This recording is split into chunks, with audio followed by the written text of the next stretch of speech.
Dalawang freight forwarder ang inireklamo dahil sa kabi-kabila raw na pagkawala ng mga balikbayan box. Nakauwi na nga sa Pilipinas ang isang OFW pero ang padala niya wala pa rin. May report si June Veneracion. Bakas ang saya sa mga mata ng OFW na si Luga Kusan nang mapuno niya ang malaking balikbayan box na bunga ng hirap at pagod ng pagtatrabaho sa Kuwait. Yung mga laman po ng mga box ko is yung mga branded po na shoes ko, yung mga bags ko po, sir. Tapos yung pang sa school supplies ng mga anak ko po, yung mga branded na t-shirts, mga pabango.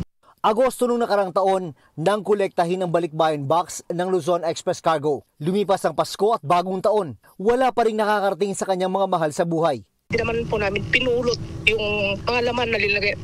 Nakakayak lang po, sir. Sabi ng grupong OFW Assistance Advocates, mahigit 100 OFW na raw ang nagpaabot sa kanilang kaparehong reklamo laban sa parehong freight forwarder. Ang tawag na namin dito is hindi na to normal na scam na talaga, balikbayan scam. Sinusubukan pa naming makuha ang panig ng Luzon Express Cargo pero wala pa silang tugon sa ngayon. Iniimbestigahan na rin sila ngayon ng Bureau of Customs at posibleng irekomenda na ma-blacklist. Kung makita natin na pending talaga siya na hindi pinoprocess, hindi lang natin siya i-recommend. Magpa-file din kami ng kaso laban dyan. Si Erica, di niya tunay na pangalan. Ang Kabayan Cargo naman ang inirereklamo. Magdadalawang taon na raw ang lumipas. Nakabalik na siya ng Pilipinas mula Oman. Pero hindi pa nakakarating ang pinadalang 9 na balikbayan box na nasa kalahating milyong piso ang halaga. Dalawang Pasko na actually yung nakakalipas. Lumipas na ulit yung Pasko at saka bagong taon. Di pa rin po dumadating. Sinusubukan din naming kunan ng pahayag ang Kabayan Cargo. Pero wala pa silang tugon sa ngayon. Ayon sa Customs, dati na nilang pinatawag ang Kabayan Cargo dahil sa kaparehong reklamo. Sabi ng Customs, makakaasa si Erica na malapit nang ma-release ang kanyang mga padala.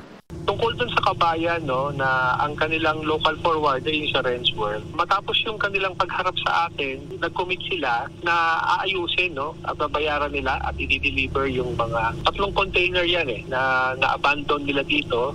June Veneracion, nagbabalita para sa GMA Integrated News. Mga kapuso, alamin ang State of the Nation. Mag-subscribe sa GMA Integrated News sa YouTube. Sa ating mga kapuso abroad, samahan niyo kami sa GMA Pinoy TV at sa www.gmanews.tv.